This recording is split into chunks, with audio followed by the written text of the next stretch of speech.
Je... je sais plus, je sais pas.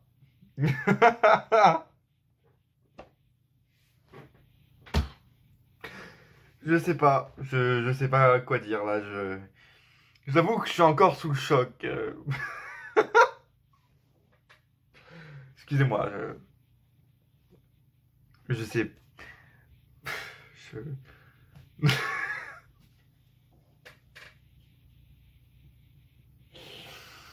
Non, c'est c'est pas possible. Ils auraient, ils auraient pas osé.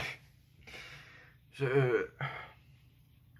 Écoutez, comme tout le monde, comme eux le savaient, c'est- c'était la semaine la plus importante pour eux, pour la WWE. C'était la semaine, quoi.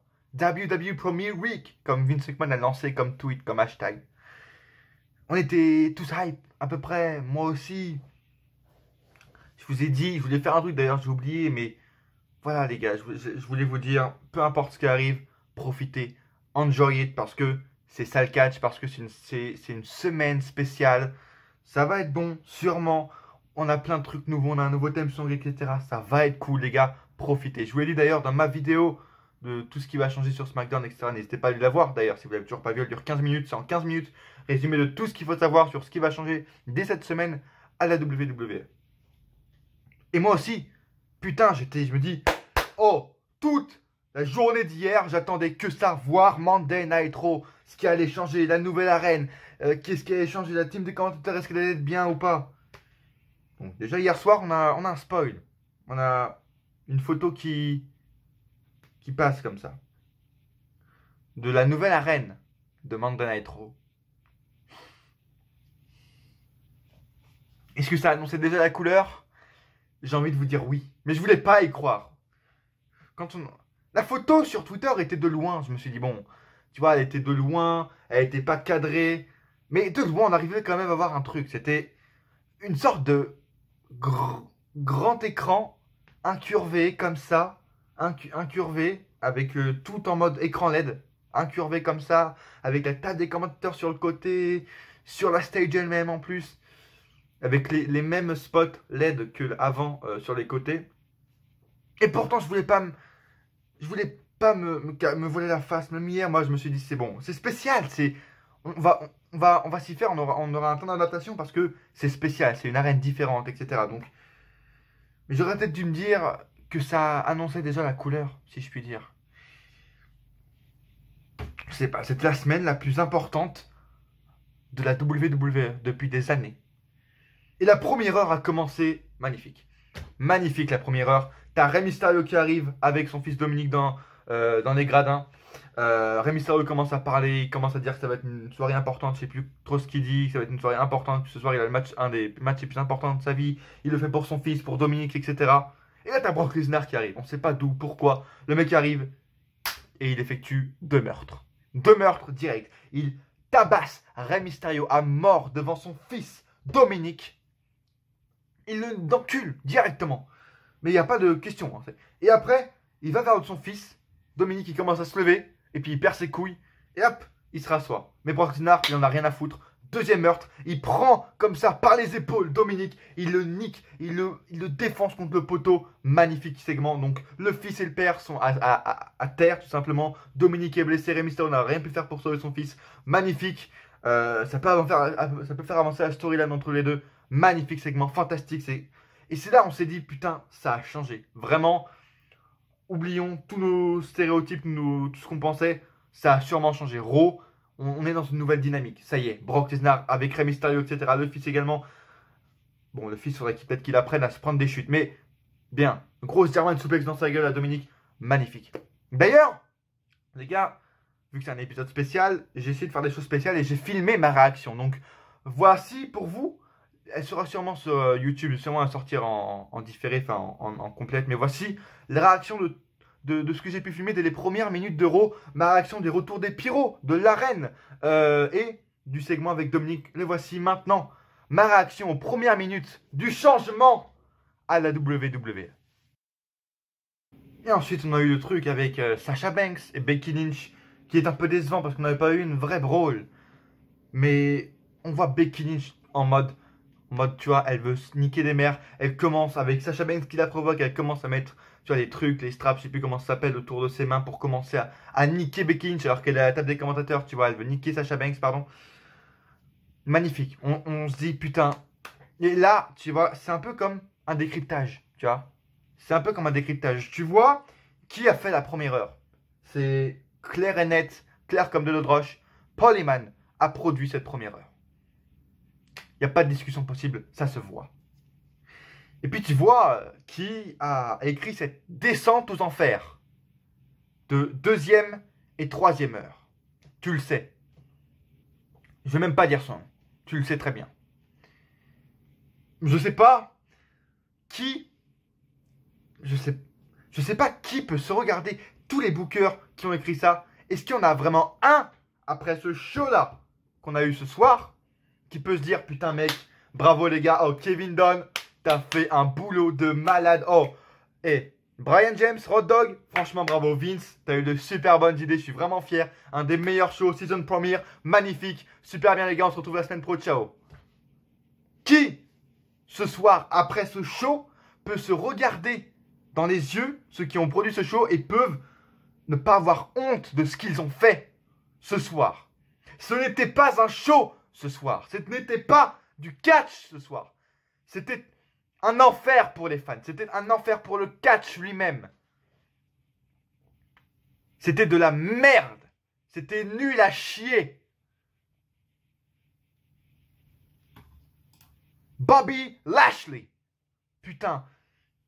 Bobby Lashley encule Lana sur place. Dans le main event alors que t'as Seth Rollins qui est en train de défendre son titre universel. Face à Rusev. Match important, main event. Et tu vois Bobby Lashley qui encule Lana devant son mec. Pendant 15 minutes et puis tout le monde adore. C'est super. Bravo les gars. Brazzers, Bobby Lashley encule Lana, c'est magnifique. Putain, Vince, t'as fait une super bonne affaire. Les gens vont kiffer ça. Bobby Lashley de retour. Le mec arrive en mode gros boss. Il aurait pu arriver, détruire Seth Rollins pour être le nouveau challenger au titre universel, pour être un nouveau main eventer. Non. Vince, ce qu'il veut, c'est que la grosse queue de Bobby Lashley encule Lana sur place et qu'on a un gros segment à la Edge Edita il y a 15 ans où Bobby Lashley encule Lana. Il n'y a pas d'autre mot. Qui a fait ses choix?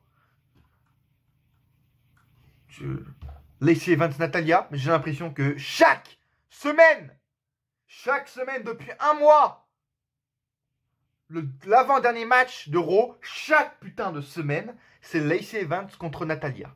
Qui en a quelque chose à foutre? Et encore, j'ai envie de dire, c'est le moins pire. Ricochet Cesaro, ça sert à quoi? War Raiders, The OC, le club. Qu'est-ce qui... Ils sont revenus en force, les mecs étaient pushés as fuck, victoire sur victoire. Qu'est-ce qu'ils se prennent? 2 putains de défaites clean d'affilée. 2 défaites clean d'affilée.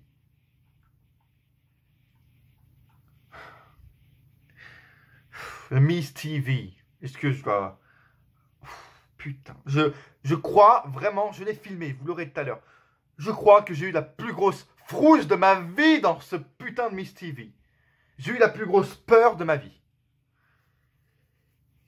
Ça me... Vraiment, même moi, ça me fait mal au fond. Parce que, vous savez, si vous connaissez la chaîne d'Arena Niscat, si vous me connaissez, vous savez que depuis des semaines, depuis le retour, enfin depuis le début tout simplement de Paul Heyman qui produit Raw depuis début juillet, je suis le seul à vous dire, arrêtez d'être des haters, arrêtez d'être des moutons, et regardez ce que vous avez en face et enjoy it, parce que c'est ça le catch. Même si des fois on a des mauvais trucs, même si des fois c'est mal construit, c'était bien. Raw, toutes ces dernières semaines, la plupart des shows, tu vois, 2 shows sur 3 étaient bien bookés, étaient avec une bonne construction, une bonne storyline, un bon suivi. C'était bien, Raw. Et je le défendais, j'étais fier de le défendre parce que c'est ce que je pensais. Là, je vous avoue que je vais me rallier aux haters. Je peux pas faire autrement. Je vois pas comment... C'est même pas une opinion, en fait. À ce point-là, c'est même pas une opinion d'avoir aimé le show. C'est pas une opinion. Tu ne peux pas avoir aimé le show. Si tu es fan de catch, non. Tu ne peux pas te dire, putain, ce show, super bien, season premiere, oh my god. Tu peux pas. Tu peux pas être un fan de catch et me dire maintenant dans les commentaires que j'ai aimé le show. Non, ok, tu peux pas. Faisons petite pause. Oh, ça fait du bien. Petite pause. On va se calmer 2 minutes. Les gars, si vous n'avez toujours pas vu mes dernières vidéos, allez les voir maintenant d'abord. Abonnez-vous. Abonnez-vous à cette chaîne si ce n'est pas déjà fait pour rater aucune vidéo. Et activez cette cloche, les gars. Faites sonner cette cloche pour être au courant de toutes les nouvelles vidéos qui vont sortir. Et allez voir ma dernière vidéo qui est très bien faite. J'ai reçu des bons commentaires, des bons retours sur cette vidéo. Je suis fier. Même si elle n'a pas eu le nombre de vues que j'aurais espéré. Donc si ce n'est pas déjà fait, allez voir cette vidéo sur tout ce qu'il faut savoir, sur ce qui va changer à la WWE dès maintenant. Dès cette semaine à Raw, à SmackDown, à NXT, tout ce qui va changer, c'est sur cette vidéo que vous allez le savoir. Je vous ai jamais dit que une nouvelle intro, une nouvelle stage, tout ça, ça allait changer un show complètement. J'ai dit que ça allait donner de l'air frais, que ça allait donner de la nouveauté, que ça allait faire du bien, que ça allait donner un nouvel air au show. Et c'est vrai, une nouvelle intro, les pyros de retour, ça donne de l'air frais, ça amène un nouveau vent à Raw et c'est la vérité. Et je le constate toujours et je le maintiens. Mais ça ne change pas un show de A à Z. La stage ne va pas changer du tout le booking d'un show. Et en plus, cette fois, dans ce cas, ça fait le contraire. Raw a perdu toute sa personnalité. Parce que le show commence, il faut en parler parce que ça change vraiment. Et c'est le seul point positif que je vais sortir sûrement de la vidéo. Avec déjà la musique du générique qui change. Ça je comprends pas, musique rap, j'ai rien compris, bref, passons. Nouvelle intro pour Raw avec le theme song Legendary de Skillet qui est cool, qui est rock, voilà, qui est bien adapté à ce qu'est Raw, tout simplement, c'est dynamique, etc. J'aime bien le theme song. Et les intros sont en fin de retour, les vidéos package, les intros package sont en fin de retour pour Raw. Et après ça, on a eu le retour des pyros sur les stages. Et ça fait du bien. Vraiment, on peut dire ce qu'on veut, mais quand tu vois ce qu'on a eu ces dernières années, où tu vois le show qui commence sur le public avec aucune musique, et Tom Phillips qui dit « Welcome to SmackDown Live !» Aucun goût, il n'y a aucune hype. Alors que tu vois, tu as un show qui commence direct avec un son, avec tu vois, des images, etc. Une intro avec une grosse musique de fond en rock derrière. Et direct après, tu as les pyros qui arrivent sur la stage, le public qui est à fond, etc. Avec plein de lumière. Là, ça t'amène le show, tu dis, ok, je vais vivre 3 heures de fou. Donc ça, c'est un bon point positif. Ça, c'est super, je l'attendais depuis 2 ans. Vous savez que j'étais l'un qui attendait le plus le retour des pyros. Parce que pour moi, les pyros, ça fait une superstar, ça fait un show.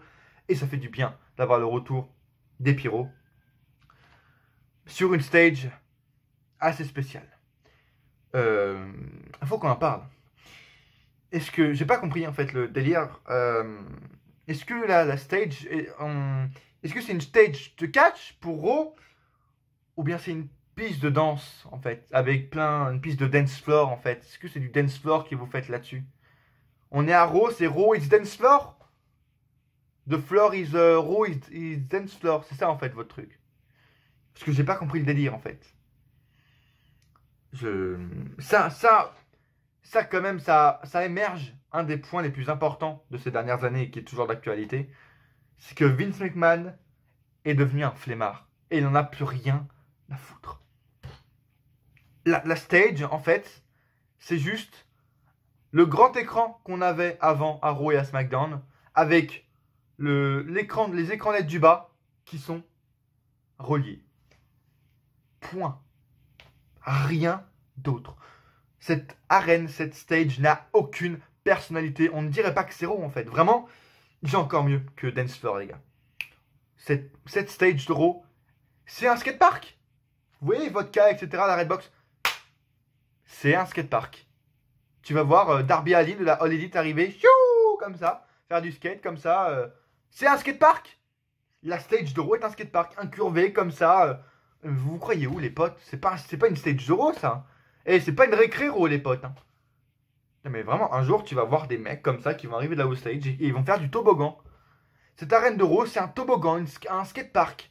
Tout ce que vous voulez, une piste de dance floor, c'est tout sauf une stage de Raw. C'est moche, c'est dégueulasse. Ça me rappelle, mais vraiment, la première image que j'ai eue hier, c'est la stage d'Evolution. Je sais pas si vous en rappelez. Premier show féminin, machin, Evolution. Il y a des trucs qui se courbaient comme ça me rappelait ça. Et après, je me suis dit, ah, mais regardez ce qu'on a eu à WrestleMania 35. Bah, c'est à peu près la même chose. C'est-à-dire de la flemmardise. La stage de Raw est comme la stage de WrestleMania 35. C'est-à-dire un grand écran. Point. Je vois pas où est la personnalité. Ou je sais pas, ils auraient pu rajouter un écran, mais avec des décors spéciaux autour, le retour des vrais décors, comme on a vu dans les années avant, avec le point, ou je sais pas, des petites box par-ci par-là qui éclairent, je sais pas. Faites un peu original. Même pour l'arène, ils sont devenus flemmards. Une rampe, quoi. Une rampe incurvée. Voilà votre stage de Raw. Pour moi, une stage, c'est vraiment très important, comme je vous l'ai dit. C'est une personnalité d'un show, vraiment. Là, je ne vois pas Raw quand je vois ça. Et puis, je suis pas épileptique, hein, vraiment. Mais je pense que je suis pas le seul, mais la première impression, elle est hyper importante, tu vois. Et quand tu vois l'entrée de Rey Mysterio avec les lumières, les masques au sol, les masques en l'air sur le grand écran, les masques sur le côté, les lumières qui flashent. Je suis pas épileptique, hein. Mais je crois que je suis devenu aveugle pendant ce Raw. Je crois que je suis devenu aveugle, sans déconner. C'est quoi? C'est n'importe quoi. C'est vraiment pour les épileptiques, ils peuvent plus regarder Raw. Ça y est, c'est fini. Tu peux pas, tu fais une crise en fait. Tu deviens aveugle pendant que tu regardes ces entrées. Seth Rollins également. Putain, mais ça t'agresse les yeux, ça t'agresse les yeux, la pupille. C'est un truc de malade. Tu deviens aveugle en regardant ça. Putain, c'est... D'ailleurs, c'est bizarre parce que quand je me suis relevé à la fin du show, j'ai vu un peu de vomi sur le côté. Pourtant, je suis pas épileptique, hein, mais un peu de vomi par-ci, je sais pas qui c'était, mais bref. Non, sans déconner, c'est... Même, voilà, l'entrée de Seth Rollins, comme je vous l'ai dit, etc. Cette entrée, vraiment, ils se sont pas fait chier quand tu... Même là, les mecs, ce qui est affiché sur tout l'écran, c'est même pas, ils font une partie grand écran et une partie bas au sol, tout simplement comme avant où il y avait, tu vois, c'était deux trucs différents pour les catcheurs. Les mecs, là, ils ont juste, pour Rey Mysterio, pour Seth Rollins, ils se sont pas fait chier. Ils ont juste pris ce qu'ils avaient comme écran vidéo en haut et ils l'ont étiré jusqu'en bas. J'espère que ça va changer. J'espère qu'il y aura une pétition, je sais pas, pour que ça change, vraiment. Parce que c'est inadmissible, c'est nul. Ce n'est pas une stage en fait. Et ça agresse les yeux. Putain, mais j'ai cru devenu aveugle, vraiment. Ça t'agresse les yeux, tu n'arrives même pas à regarder l'écran. Sérieusement. Bref. Stage est un gros point négatif, vraiment. Skatepark, dégueulasse. Et ce qui est pour ce qui est des commentateurs, enfin, je trouve c'est très bien. Vraiment, c'est une très bonne équipe. Ça fait de l'air frais également. On n'a plus Michael Cole. Enfin, c'est fini, Raw. Merci. Au revoir, il est à la poubelle. Il est à SmackDown, mais il est plus à Raw. Et je trouve vraiment que c'est une très bonne alliance. Alors, bon, c'est vrai qu'il y a eu des petites tu vois, dissonances. Il y a eu un peu des malentendus, des quiproquos pendant les équipes. On entendait des fois Diomadine qui voulait parler, qui est le nouveau commentateur. Et des fois, il y a Jerry Lawler qui lui prenait la parole, etc. pour dire la même chose. Faut qu'il y ait un peu de réglage. C'est normal, c'est la première semaine. Il faut attendre un peu.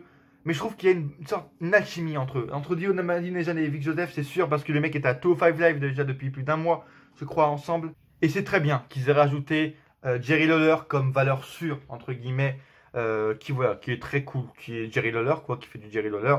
Vic Joseph a très bien pris sa place de commentateur. On l'a vu des fois un peu stressé, un peu perdu, il parlait très très très vite comme ça. On comprenait pas trop, même s'il articule bien. Mais voilà, c'est la première semaine, ils sont un peu stressés de nouveau. Il y a une alchimie, je trouve, entre les trois et ça va être très cool, je pense. Avec Diomadine qui... Il faut qu'il monte plus sa personnalité, mais c'est normal, c'est les premières semaines, les mecs sont stressés. Et je trouve que c'est très bien. Les commentaires de Raw, ils ont fait une très belle chose. C'est une alchimie entre l'ancien et le nouveau. Vic Joseph est un très bon commentateur principal. Donc, bon point. Vraiment, pouce en l'air pour cette team de commentateurs. Voilà le seul point positif que je pouvais dire pour ce soir à Monday Night Raw. Maintenant, ça va partir en couille. Et je vais le redire encore une fois, mais ce n'est pas à ce point-là, à ce stade-là, ce n'est pas un choix d'avoir aimé le show. Tu ne peux pas avoir aimé le show.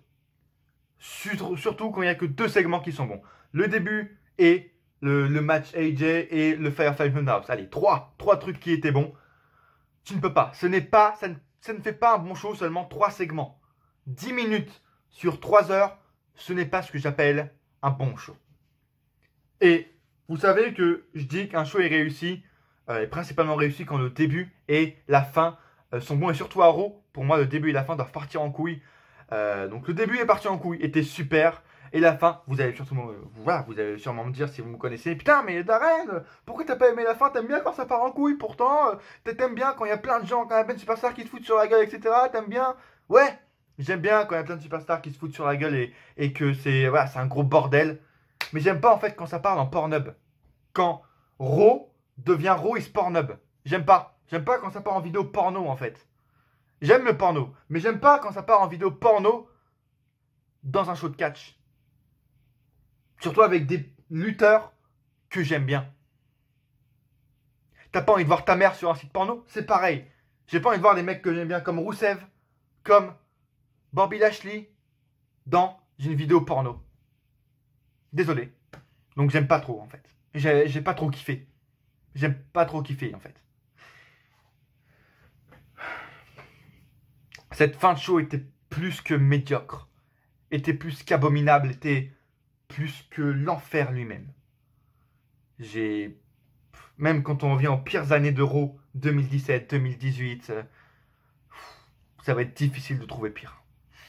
Ça va être difficile de trouver aussi pire, aussi illogique en plus, parce que je veux dire, t'as Randy Orton et Baron Corbin qui sont là parce qu'ils vont être dans un match 5 contre 5, 2 semaines avant Survivor Series, en Arabie Saoudite le 31 octobre, Team Ric Flair contre Team Hogan, super. On n'est pas encore sûr à 1000% que Hogan et Flair ne catcheront pas, donc les mecs sont là. T'as Seth Rollins qui est en train de faire son match universel, super, avec Rusev qui n'a rien mérité, mais bon, pour le coup, je dis pas non parce que le mec, ça peut le relancer. Il a l'air d'avoir fait un face turn durant le show, etc. Super cool. T'as Bray Wyatt qui arrive à la fin de show dans ce segment avec un segment porno avec The Fiend, Bray Wyatt. T'as à côté Bobby Lashley et Lana qui sont en train de s'enculer avec Randy Orton et Baron Corbin qui casse sa chaise. On va me trouver un truc plus illogique que ça, vraiment. Ça n'a aucun sens et là t'as fait tout en un, vraiment, tout en un.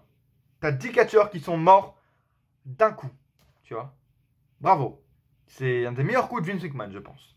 En tout cas, n'hésitez pas à laisser un like si vous aimez ce que vous voyez. Dites-moi dans les commentaires, surtout c'est hyper important, si vous avez aimé ce season premiere, ce premier épisode de la saison de Raw qui n'a jamais terminé. C'est une saison qui n'a jamais terminé, mais bref. Dites-moi tout dans les commentaires, est-ce que vous avez aimé ce show?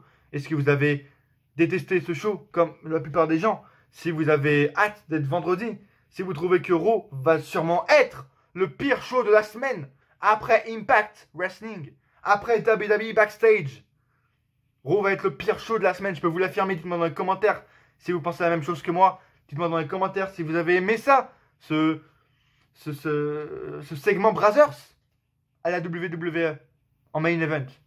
Dites-moi tout dans les commentaires les gars, abonnez-vous maintenant si ce n'est pas déjà fait.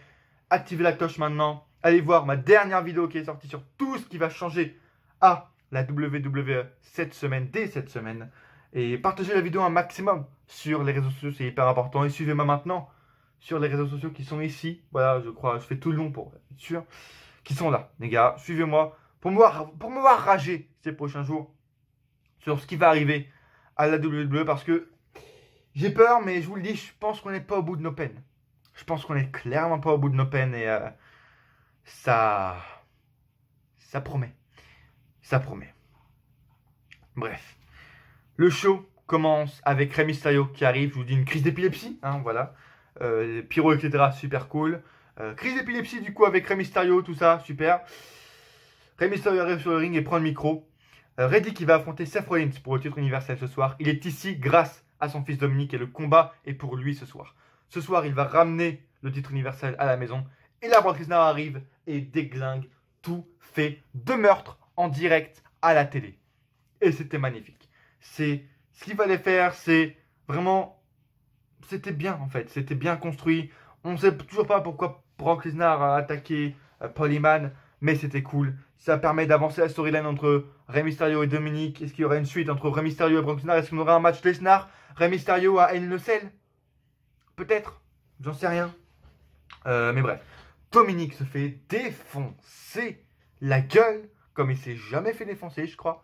Rey Mysterio, également, c'est... voilà, le mec c'est une piñata. J'ai eu une pensée pendant ce truc, parce que je me suis dit, il y a le fils de Rey Mysterio, il y a Rey Mysterio, il y a Brock Lesnar, je pense pas, hein, mais il y a Brock Lesnar, et Brock Lesnar a un fils qui est hyper stock également, comme lui. Et à un moment donné, je me suis dit, putain, est-ce qu'ils vont faire un truc père et fils? Est-ce qu'ils vont créer une rivalité Mysterio et Dominic contre Lesnar et le fils de Lesnar, je sais pas comment il s'appelle, qui est hyper stock? Je sais pas, ça m'a traversé l'esprit d'un coup. J'espère pas, mais peut-être qu'ils vont le faire. Je pense pas du tout, mais peut-être qu'ils vont le faire par la suite avec une rivalité qui va commencer entre Rey Mysterio et Brock Lesnar, je sais pas, avec son fils. J'en sais rien, mais ça m'a traversé l'esprit et je voulais vous le dire parce qu'on sait jamais. Peut-être que ouais, je vais être devin et que je vais dominer dans un mois, il y aura ça. Et j'aurais deviné ça, tu vois, je serais devenu devin, l'oracle, tu vois, c'est moi. Bref. Donc, magnifique début de show avec Brock Lesnar. C'est le meilleur truc qui est arrivé ce soir, on va pas se le cacher. Et la suite arrive avec Sasha Banks, Alexa Bliss, vous savez ce que je pense de Sasha Banks en ce moment. C'est bien déjà, il n'y avait pas Bayley ce soir, c'est plutôt pas mal. Mais pour moi, c'est déjà un semi-échec. Parce que Sasha Banks, depuis son retour en heel, en putain de heel, badass, la meuf était, je redis, était au sommet, là, en mode gros heel, badass, la meuf qui arrive pour tout bouger dans la division féminine actuellement à la WWE. Pourquoi elle fait des matchs? Ça ne sert à rien. Elle est à la top. Elle est au même niveau que Becky Lynch. Est-ce que Becky Lynch fait des matchs? Non. Oui, des tag teams avec les Four Horsewomen qui n'ont aucun sens. Mais bref, Sasha Banks n'a pas besoin de faire des matchs. Elle est déjà au top. Elle n'a pas besoin de battre la championne par équipe de SmackDown. Elle n'en a pas besoin. Vraiment. Donc pour moi déjà ça n'a aucun sens et ça enlève de sa badassitude quoi. Sasha Banks ne devrait pas... Elle devrait être là, elle devrait arriver sur le ring avec un micro et détruire, tu vois, verbalement et physiquement Becky Lynch. La détruire, le tirer par les cheveux, lui arracher les cheveux, la plaquer contre le sol, lui dire sale pute, dimanche, je récupère mon titre et tu vas te faire enculer et après tu vas pleurer chez ta mère. Simplement. Qu'est-ce qu'ils font là? Ils font une Sasha Banks qui part, qui s'envole dès que Becky Lynch arrive avec ces trucs comme ça en mode elle veut se fight. Sasha Banks qui se casse. Oui, elle joue son rôle de heel, mais elle devrait pas. La meuf est au top, elle devrait avoir peur de rien. Et elle est en train de faire un match avec Alexa Bliss, Nikki Cross. Aucun sens. En plus, elle triche contre Alexa Bliss. Bref, n'importe quoi. Le segment était cool, la fin, etc. Avec Becky Lynch qui, pendant tout le match, est en train de se préparer pour la défoncer. C'est cool. Mais le fond en lui-même, Sasha Banks n'a pas besoin de match. Bref. J'essaie d'avancer rapidement, comme je vous l'ai dit, parce que j'ai pas beaucoup de temps. Charlie Caruso, ensuite en coulisses, interview Seth Rollins pour voir ce qui s'est passé la semaine dernière. Rollins dit qu'il peut seulement penser au geste de Brock Lesnar, ce qui s'est passé il y a quelques minutes. Il n'est pas surpris, mais il est dégoûté. C'est une ligne qu'on ne dépasse pas. Et pour Hell in a Cell, il ne sait pas comment se préparer pour The Fiend, le démon. Catch nous, non, The Fiend, le monstre. C'est pas un démon, bref. Traduction encore au top. Mais le titre représente trop pour jouer léger. Il va survivre et rester champion à Hell in a Cell. Ce soir, c'est la première saison de Raw. Ray n'est plus en condition de combattre, mais lorsqu'il sera prêt, Ray aura un autre combat pour le titre. Rollins dit qu'il a promis de défendre son titre ce soir pour la season premiere. Du coup, Open Challenge ce soir, mais qui va affronter Seth Rollins dans le main event? Vous ne serez pas déçus, je vous le dis. Vous ne serez pas déçus. Et on enchaîne avec encore une fois un match qui n'a aucun sens. Le deuxième de la soirée sur deux, pas mal. Bobby Roode et Dolph Ziggler, et même pas Robert Roode, arrêtez, c'était marrant 2 minutes. C'est Bobby Roode et Dolph Ziggler affrontent pour les titres par équipe, comme ça, arrive d'un coup, Otis et Tucker, Heavy Machinery, qui, je vous le rappelle, est une équipe de SmackDown. Et puis ils affrontent comme ça. Le match était sympa, il n'y a pas à dire, le match était plutôt décent. Mais ça n'a aucun sens. C'est une équipe de SmackDown de 1. Et ils perdent tous leurs matchs depuis 2 mois de 2. Pourquoi ils ont un match pour le titre?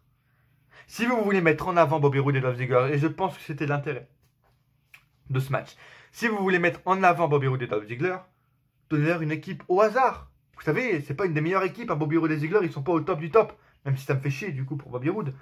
Mais voilà, donnez-leur Zack Ryder et Mojo Rawley ou je sais plus qui là.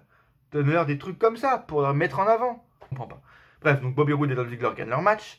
Et puis là, on arrive, comme je vous l'ai dit, à un des segments qui m'a fait le plus flipper de ma vie.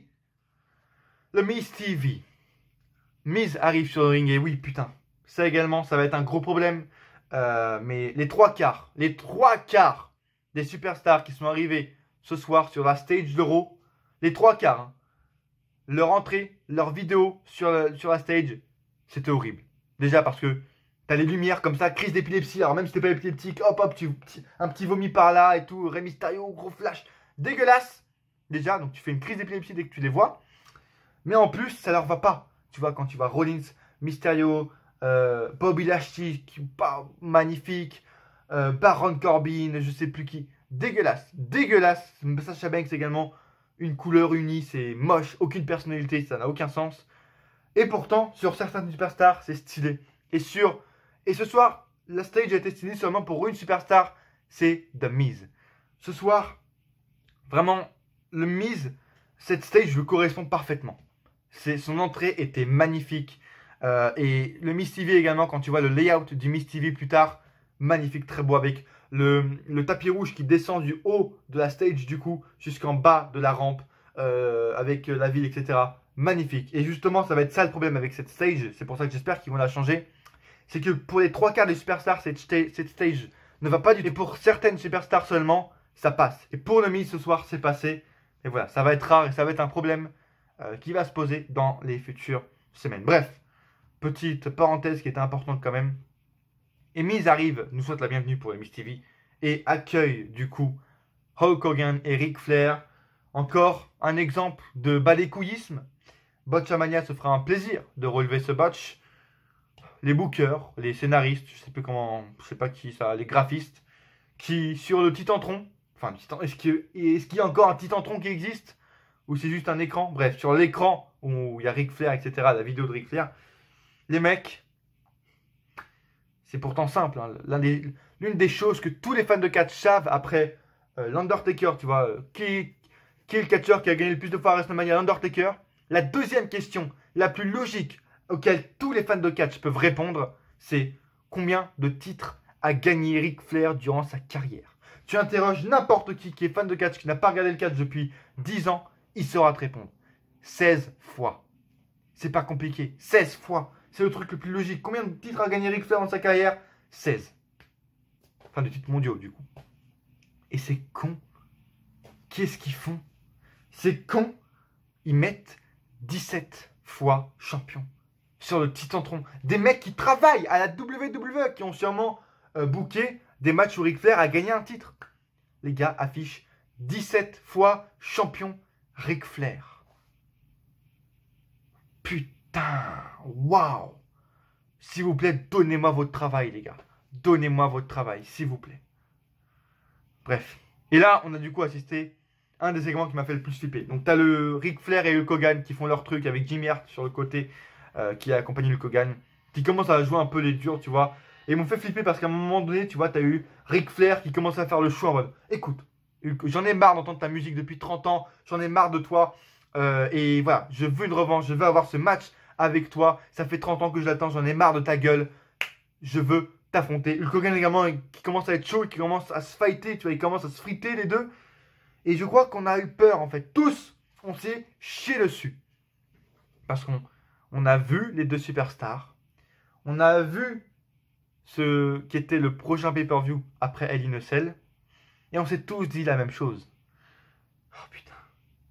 Et dès que j'ai entendu, je sais plus qui c'était, je sais plus qui a dit ça, Hogan ou Ric Flair qui a dit « Je veux une dernière fois, je veux un dernier truc avec toi, mec. » Oh putain, je me suis chié dessus. J'ai vu ma vie défiler. On a tous cru, il y a un Ric Flair contre Hulk Hogan. Et après, t'as Miz en plus qui fout le suspense, qui dit « Ok les gars, huge announcement, je vais vous annoncer un gros truc. » Et quand on dans 31 octobre, Crown Jewel, T'avais les larmes de sueur, tu vois.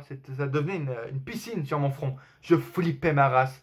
Et c'était un des segments les plus flippants de ma vie. Et heureusement, j'ai eu le plus gros soulagement de ma vie également quand j'ai entendu qu'en fait, ça allait seulement être à Crown Jewel. On allait avoir Team Ric Flair contre Team Hogan. 5 contre 5. Voilà, comme ça. Pour le roi d'Arabie Saoudite. Est-ce que c'est un soulagement? Non. Le seul point positif que je peux sortir de ça, c'est cool. Ric Flair et Hulk Hogan n'ont pas accepté le gros chèque pour redevenir catcheur et pour se tuer sur le ring, comme l'Undertaker fait, comme Kane et comme Shawn Michaels l'ont fait dernièrement. C'est cool. Ils ont encore un peu d'esprit et ils n'ont pas accepté le gros chèque pour revenir catcher et mourir. C'est bien. Mais ils ont quand même accepté un chèque.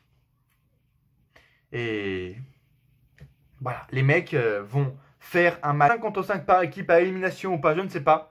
Ils vont faire ce match-là 2 semaines avant le pay-per-view qui est spécialement dédié à des matchs comme ça, Survivor Series. Et les mecs nous offrent ça 2 semaines avant. Alors déjà qu'avec la Wildcard Fucking Rule, on a perdu tout sens. On a perdu tout sens dans Survivor Series. Hein, le Raw contre SmackDown n'existe plus. Le seul truc qui leur restait, c'est le 5 contre 5 par élimination. Non. L'Arabie Saoudite l'a racheté également. Donc Survivor Series ne va sûrement plus exister. Je pense qu'il est amené à disparaître. Survivor Series. Donc je sais pas. Est-ce qu'on aura un match 5 contre 5 en Arabie Saoudite et un match 5 contre 5 évidemment 2 semaines plus tard à Survivor Series? J'en sais rien. En tout cas, c'est...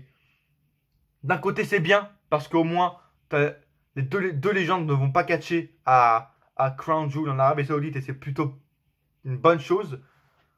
Et d'un côté, c'est plutôt bien également parce que on va éviter beaucoup de matchs. Hein. Tu as le champion universel qui sera dans ce match-là avec Randy Orton, etc. Donc on évite beaucoup de matchs de légende. On évite un Randy Orton Undertaker qui a été teasé. On évite un match pour le titre majeur également qui va sûrement être nul. On évite plein de matchs. Donc d'un côté, c'est bien.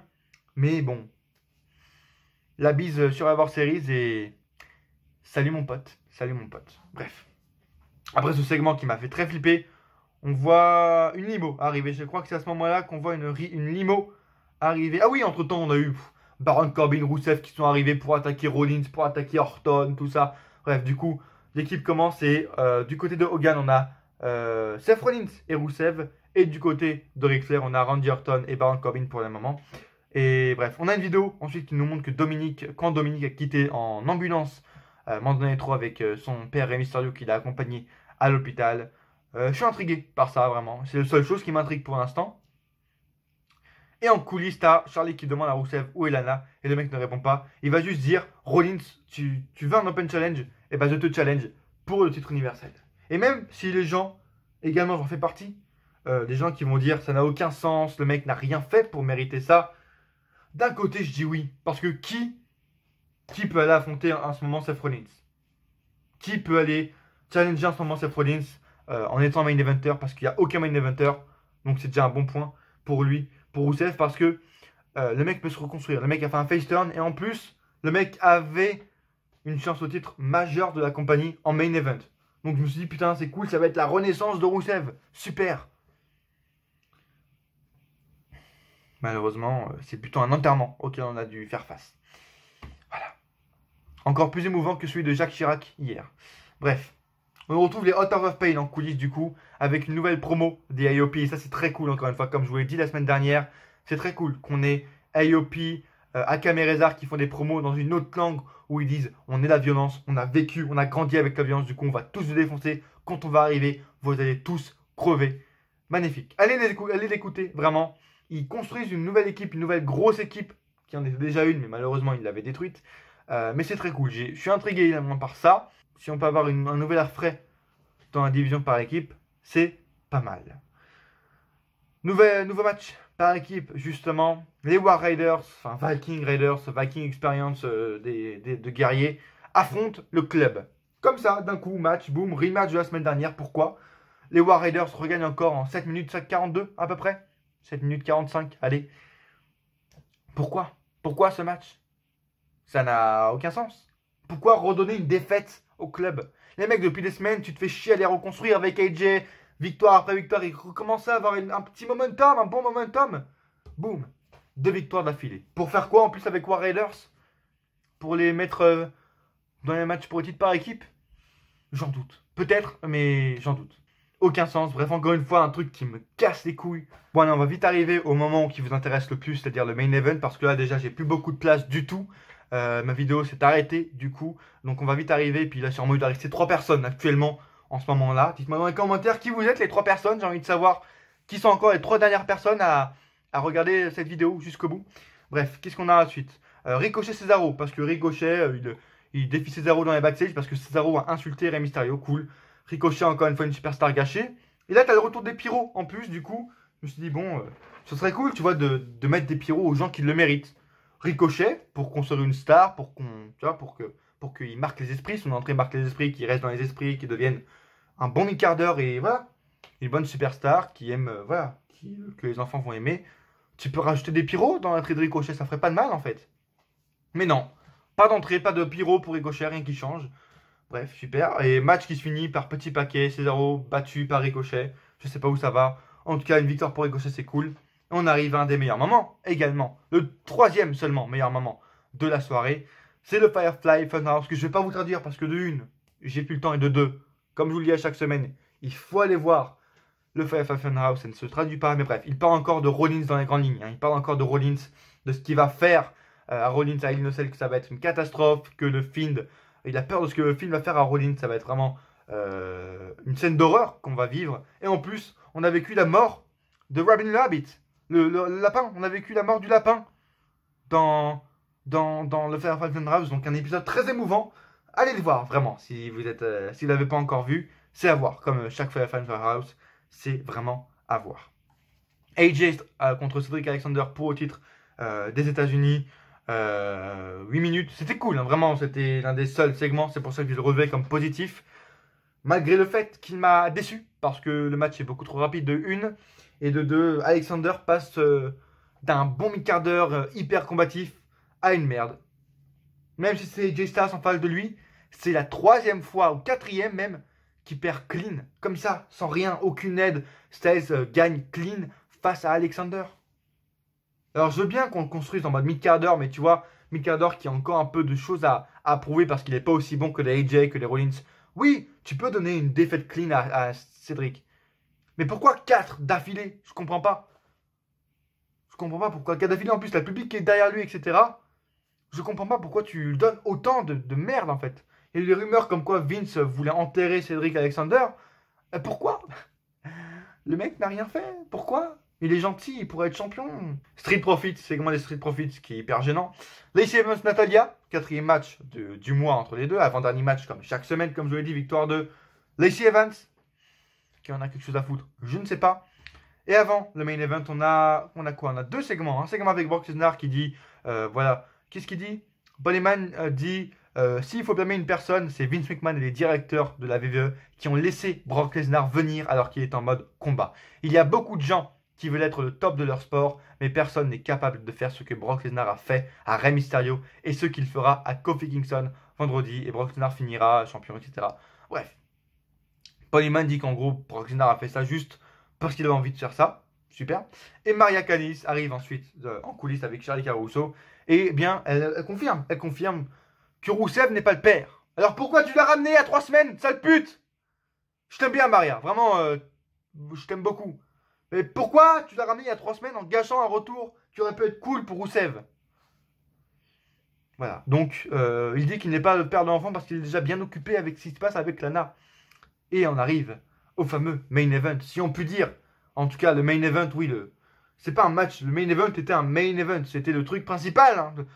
Voilà, Vince McMahon voulait tourner toutes les lumières sur ça. Tous les spotlights sur ce main event. Rollins, Rusev. Wouh, super. 7 minutes 30 de match. Et en plus, à la fin, qui arrive? T'as Randy Orton, Baron Corbin qui sont là à côté des commentateurs. Baron Corbin qui pète sa chaise. Le mec, même sa chaise ne veut pas de lui. Bref, le King Corbin qui n'est pas un roi.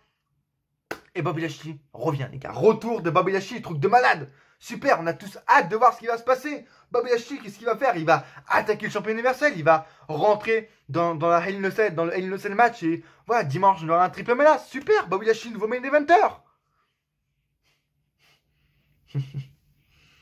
C'est bien de rêver, les potes, c'est bien. Comment on aurait... Putain, mais... Comment on aurait pu prédire ça? Comment tu peux écrire ça, Vince? Alors, je peux comprendre le fait que tu as envie de revoir, de reprendre, tu vois, de réattirer la cible des adolescents, d'être un peu TV14, tu vois, de faire un peu des segments comme il y avait les années précédentes avec Edge et Lita, avec Trish Stratus également, des choses comme ça. Mais avant, les gens, ils étaient stylés. Et c'était pas forcé à la gueule. Là, c'est... De un, c'est forcé à la gueule, c'est inutile, et c'est un site porno. Est-ce que Raw devient un site porno? Je n'en sais rien, mais c'est ce qu'on semble entrevoir. Déjà, on n'a pas envie de voir un plan cul interracial entre Lana, une russe, et Bobby Lashley, un africain, un noir. Un africain, un noir, bref, t'as compris. Quelle était cette chose? Je ne comprends pas ce... Qu'est-ce qu'on a vécu en face, là? Puis après, t'as Bray Wyatt à la fin qui attaque Seth Rollins. Toujours cool, mais dans une sorte d'indifférence totale parce que tout le monde est encore sous le choc de ce qui vient de se passer, quoi. Donc Bray Wyatt fait sa dernière intervention avant une selle et tout le monde s'en bat les couilles. Parce que ce que les gens vont retenir et ce que Vince voulait que les gens retiennent ce soir, c'est Bobby Lashley qui encule sur place Lana devant son mari Rusev. Et ce que voulait Vince, ce que voulait que les gens retiennent, ce que Vince voulait que les gens retiennent, je vais y arriver, c'est que il ne faut jamais critiquer la WWE quand tu es un catcheur. Il l'a encore rappelé ce soir. Rusev et Lana, c'était un peu plein de ce qu'ils étaient, de leur booking les semaines précédentes et tout, qu'ils faisaient rien, etc. Ben voilà, c'est pas très compliqué. Tu te commences à te plaindre sur Twitter parce que tu fais rien de... Tu vois, t'es en congé, tu restes à la maison et tout, tu t'es forcé à rester à la maison, pas de souci. Tu vas faire ton retour, mais tu vas être enterré, mon pote. Voilà la punition que chaque superstar a droit quand il critique un tant soit peu la WWE. Rusev qui se fait piquer sa femme en télé, en plein direct, et qui voit sa femme se faire enculer avec sa femme en plus qui adore embrasser un autre homme que son mec devant lui. Est-ce que c'est dégueu pour Anna? Non, parce que putain, on la voit, elle kiffe cette salope. Hein. Excusez-moi, mais putain... Elle joue bien, cette pute. Bref. Et c'est comme ça que se termine votre Raw. Et voilà pourquoi j'ai pas aimé cette fin de Raw. Parce que ça n'a aucun sens. Et je n'aime pas voir des superstars qui se font enterrer en direct. Et c'est ce que Rusev a vécu parce qu'il a un peu critiqué la WWE sur Twitter. Il a dit qu'il ne faisait rien. Et qu'il attendait toujours un booking. Voilà. Tu oses demander quelque chose? Mais t'es taré, mec. Vince McMahon, il va t'enterrer. Et voilà. Enterrement en direct de Vince McMahon. De Rusev, pardon. Bref, Hero se termine sur ça. Un bon petit plan cul, une bonne petite vidéo Porno Brothers. J'espère que ça aura fait jouir les plus fous d'entre vous, hein, les plus déjantés d'entre vous. Bref, merci d'avoir suivi cette vidéo les amis, c'était une vidéo un peu longue, un peu spéciale. Dites-moi si vous êtes restés jusqu'à la fin de la vidéo. Mettez un pouce bleu maintenant si vous avez aimé ce que vous avez vu, si vous avez aimé Amanda Netro. Si vous avez aimé le retour du critique d'arène, du Darren qui redevient un haters. Est-ce que vous avez aimé ça, les gars? Abonnez-vous maintenant si ce n'est pas déjà fait. Cliquez sur la cloche, c'est hyper important pour recevoir les notifications des prochaines vidéos sur la All Elite, sur SmackDown qui arrive sur Fox, sur le Retour du Rock, tout ça. Restez connectés, abonnez-vous si ce n'est pas déjà fait. Suivez-moi sur tous les réseaux sociaux maintenant. Et dites-moi évidemment en commentaire si vous avez aimé ce Raw. Et est-ce que vous attendez des Raw de la semaine prochaine? Est-ce que vous attendez, voilà. Est-ce que vous êtes hype de la storyline entre Maria, Lana, Bobby Lashley qui devient un sextoys de Lana? Dites-moi tout dans les commentaires, les gars. Et à coup sûr, on se retrouve dans une prochaine vidéo. Ou pas.